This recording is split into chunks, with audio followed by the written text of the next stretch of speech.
All right.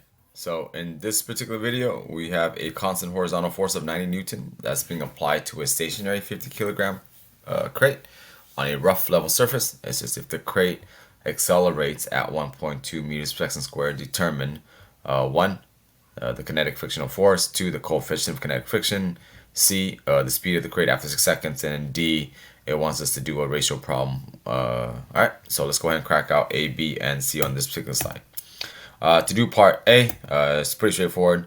Let's identify all the stuff that's given. Mass is 58 kilograms. The force applied is 90 newtons. Here I just call that F, which is equal to 90. Is pushing right. Well, it says rough, so there has to be some sort of kinetic frictional force acting against it. So here I just drew the blue arrow, and I'll call that kinetic frictional force. It has to be pointing leftward because the box or the crate is being pushed to the right. So F of K opposes whatever it is you're doing. So in this case, if the person is pushing the crate to the right, FK has to point leftward. All right. So in order to find part A, it asks you to find the kinetic frictional force. Well, you need to set up Newton's second law. Net force is equal to mass times acceleration in the horizontal direction. Here, if you look at this diagram, there are two forces that exist.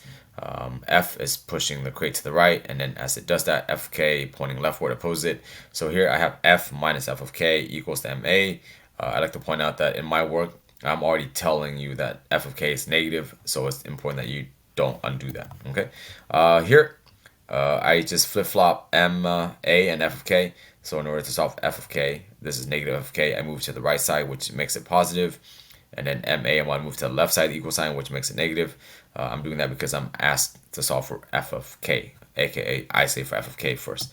All right, F is 90 newtons. The mass here is 58 kilograms, and then acceleration is given to us in the statement, which is 1.2 meters per second square. If you punch all this in your calculator, you should get a value of 20 newtons. Using the strategy where you introduce your sign from the get-go allows you to find the magnitude of these forces. However, for part A, it's important that you understand the fact that this negative sign was introduced from the get-go tells the person that's doing this problem is that F of K is indeed negative. So therefore, what you found was 20 newtons. That's just the magnitude. So the final answer though needs to be negative 20 newtons. Okay, it's negative because using common sense tells you so. Not only that, the diagram here has F of K pointing to the left because the person is pushing the crate to the right. So the fact that there's a blue arrow pointing leftward is an indicator that when you present your answer, you need to tell the grader that this is a negative 20 newtons, all right, because it is a vector. All right, let's move on to part B. Part B is just the coefficient of kinetic friction between the crate and the rough surface. To find the coefficient of kinetic friction, you would simply use the ratio between F of K and F of N. Therefore, to find F of N, we need to identify the vertical forces in this particular diagram. The weight of the crate is going to push down the floor. The weight is simply mass times gravity or acceleration due to gravity. But as the crate pushed down on the surface pushes back up with equal amount but in opposite direction. And this is called the normal force. So the normal force here is called the contact force exerted by the floor onto the crate. Okay. Therefore, instead of F of N, I can substitute F of N with the same magnitude as mg, or in this case F of G, but we can take it one step further and we can break up F of G into mass times acceleration due to gravity. So for this one, it's pretty straightforward. There's no additional vertical component. It's just F of G and F of N. So right away we know these two vectors have to equal in magnitude. All right, we know F of K. We just found F of K to be negative 20, but we're just going to plug in 20 because the coefficient of kinetic friction has no direction. Mass here is 58 kilograms, and then acceleration due to gravity. Once again, I'm going to leave the negative sign out because the coefficient of kinetic friction cannot have a direction. So there's no point in plugging in a sign. So here, if you plug that in, you should get 0.035, and therefore the coefficient of kinetic friction it's just the ratio between F of K and F of N. Okay, the units cancels out, and it's just a roughness between two surfaces, and the roughness is a scalar quantity. It does not have a direction. So anytime you solve for the coefficient of kinetic friction or static friction, do not put a unit, do not give a direction. It's just some constant. All right. Let's go ahead and do part C. Part C asks us to find the speed of the crate after 6 seconds. Well, if it asks for speed after 6 seconds, that is an indicator that it wants us to find the final velocity at that particular time.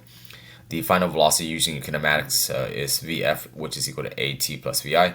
Here, I want to cross out Vi because it's a stationary 50 kilogram mass.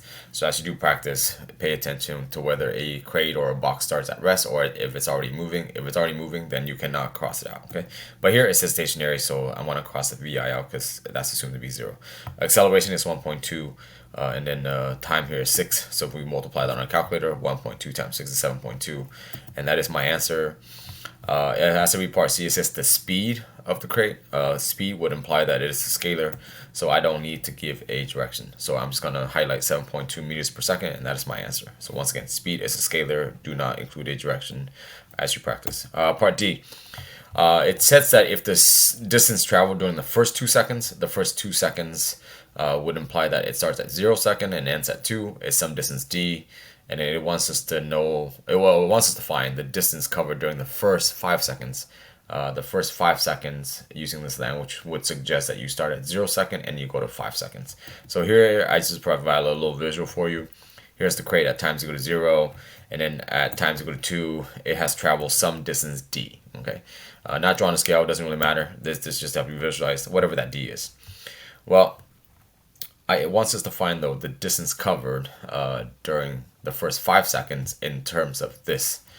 So essentially, I'm just going to start at 0 second again, but I'm going to go to 5 seconds.